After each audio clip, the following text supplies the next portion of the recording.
I've been living in Nigeria for 51 years now. The woman says too long, but there's nowhere to go. Can't go back. Because you older than 21. Because you think say you hold past 21. If not because say you understand Patwa. You see? I said, why not? My words. That's in 1974.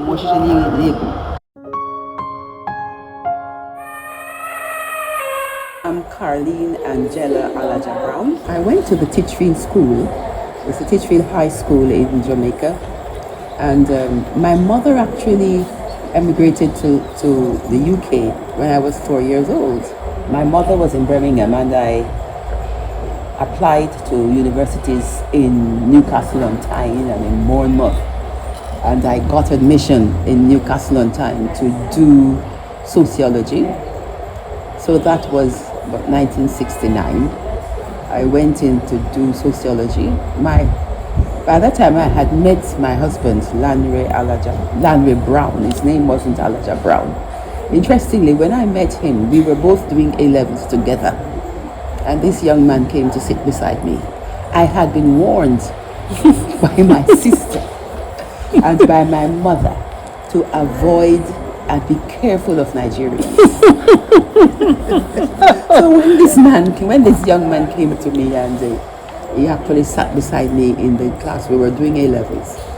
And I asked him where he was from, and he said he was from Sierra Leone. I didn't know much difference between Sierra Leone and Nigeria. Well, Africa was Africa. Yes. So, Auntie, how did you end up in Nigeria? I like that word, end up. All right. Well, we were both in Newcastle-on-Tyne, and I was in my final year, and he was in the first year in getting this. I've forgotten. It's a higher degree than the OND, whatever. It would become the equivalent of a degree. So we were living together. It was my final year, and at the end of the school year, before getting into my final year, we used to work so that we could get additional funds, So I stayed in Newcastle-on-Tyne and I worked. He was also in Newcastle, and because he had come from Bournemouth, we were actually living together. And as it turned out, I became pregnant in my final year.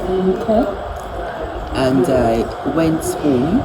I asked my sister to tell my mother, and my sister said she couldn't tell my mother that type of thing. So I said, no problem. So I wrote my mother and told her, and she didn't answer me, but I went home. And when I went home, she said, so because you older than 21, because you think say you hold past 21. If not because say you understand Patwa. we do. If not say you more than reach 21, we know what would I do with you.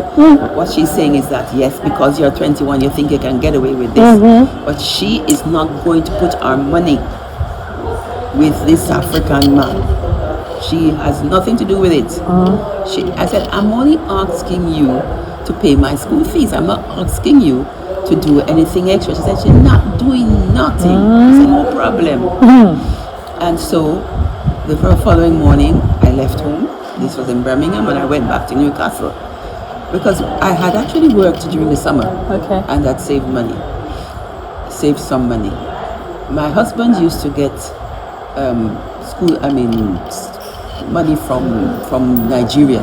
They would pay for his fees, and they would also send him pocket money, and they would also work.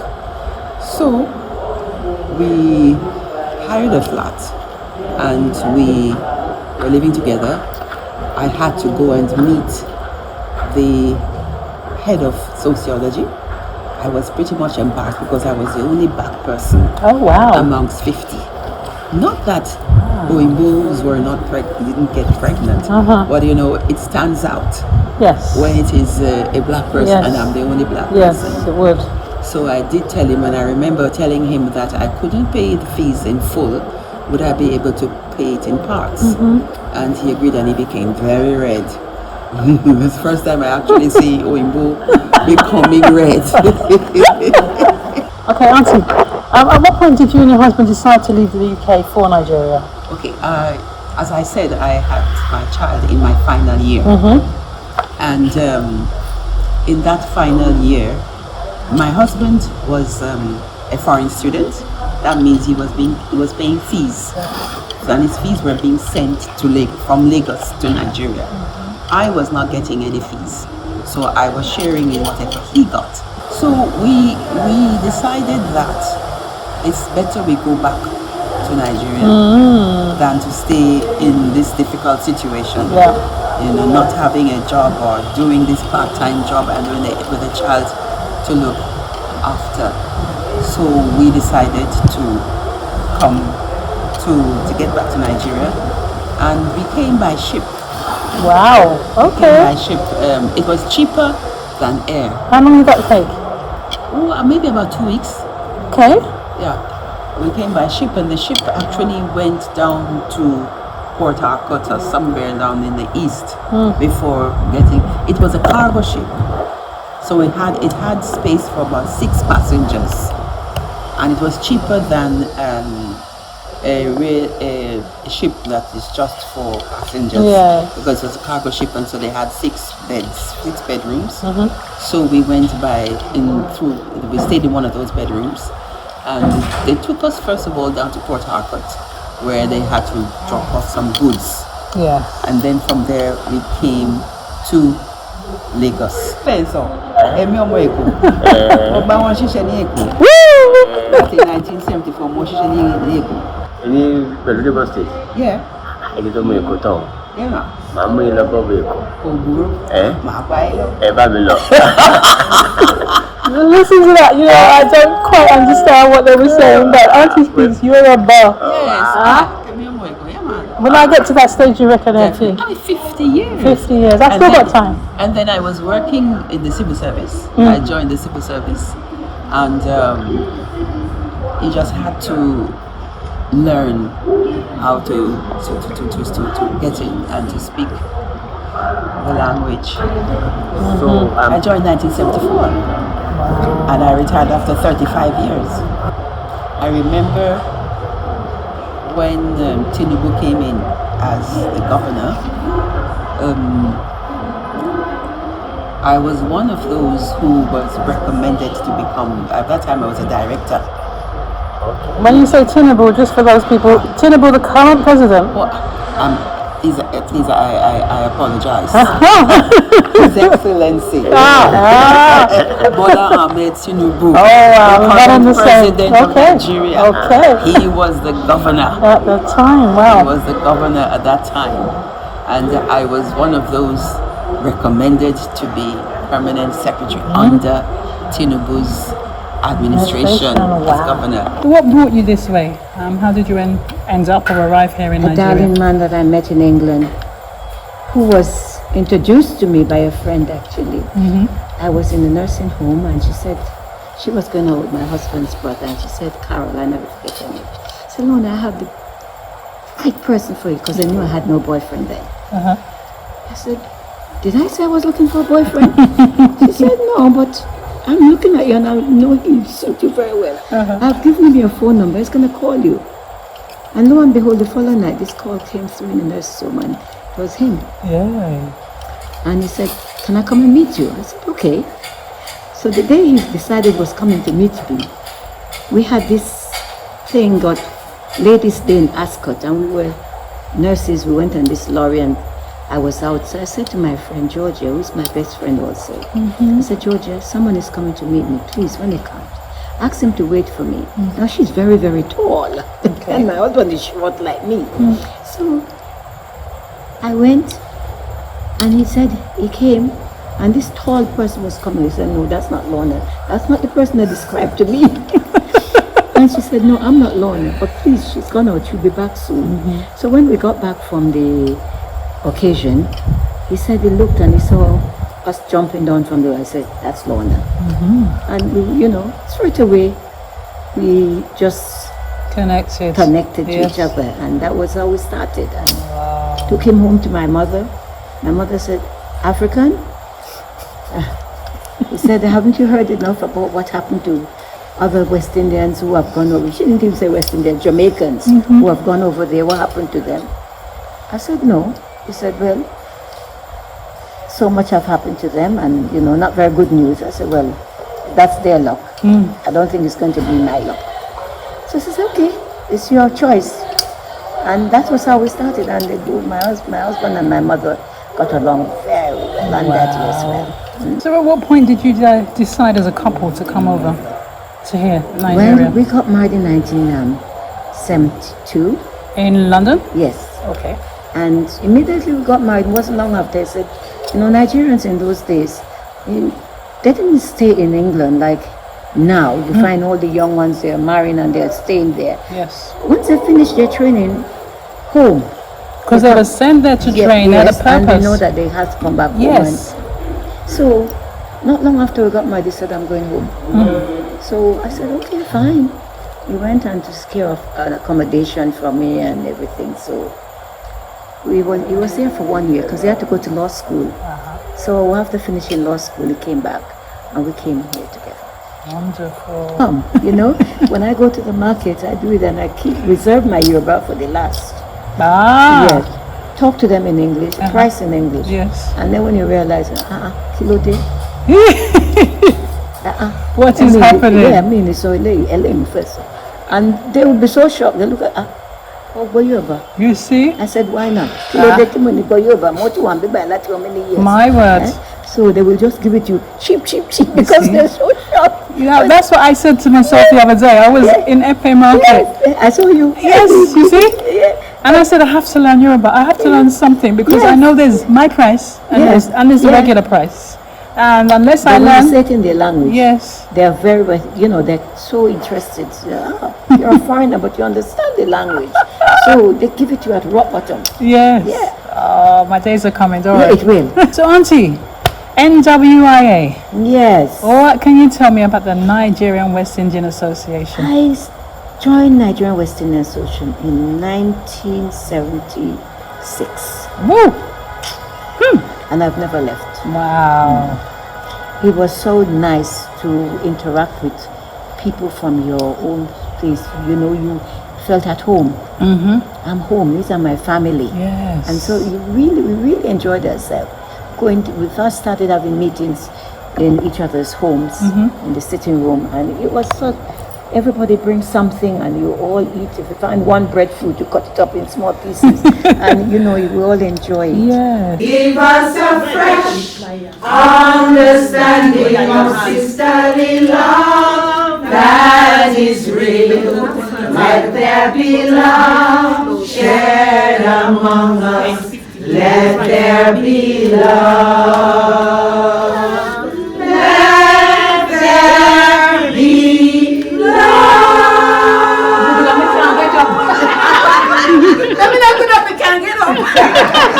So, Auntie, I know like me, you're a member of the NWIA. Yes, You've been a member for a very, very long time. from the beginning. We Wow. started 46 years ago.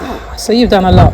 Please tell us some of the things you've personally been involved in and the achievements. Wow.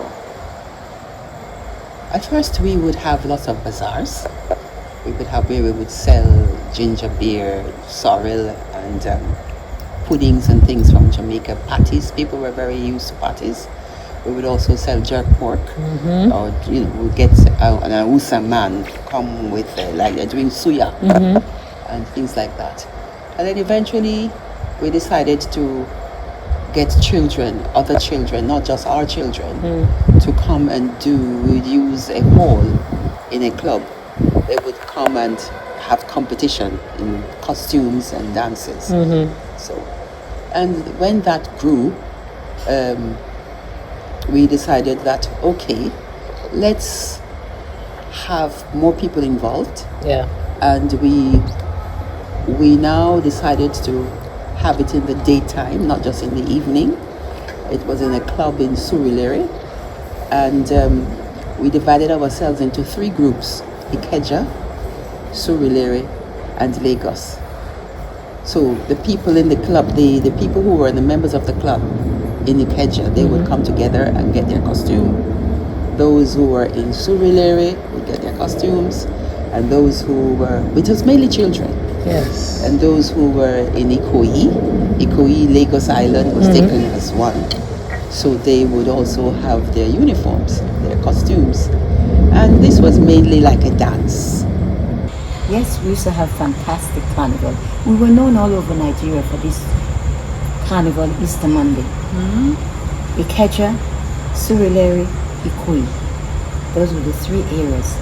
Ikeja would plan their costumes. Mrs. Ali was very, very good in creating costumes as a teacher. And Maisie creating the headdresses. And we have several groups, and the bands would go to different schools and get the schools to be interested in participating with their students. Yeah. Oh yes, and you give them a band and say, okay, you're going to be hibiscus or something like that. And then they will provide the children, we make the costumes, and on that day, oh my goodness gracious, all roads blocked. And the parade, we started first at Eco Club in Surulere, and that became too small for us. So we had to move to Tafabali West Point. And that was where it all, and the High Commissioner of Jamaica, the Trinidad, anyone, all the ambassadors would be there as judges to judge the various costumes, single entries, bands of different, I represent the junior bands, Ikeja junior bands, Surulere junior band, and then they compete against which one would be the winner. But I say Ikeja always wins.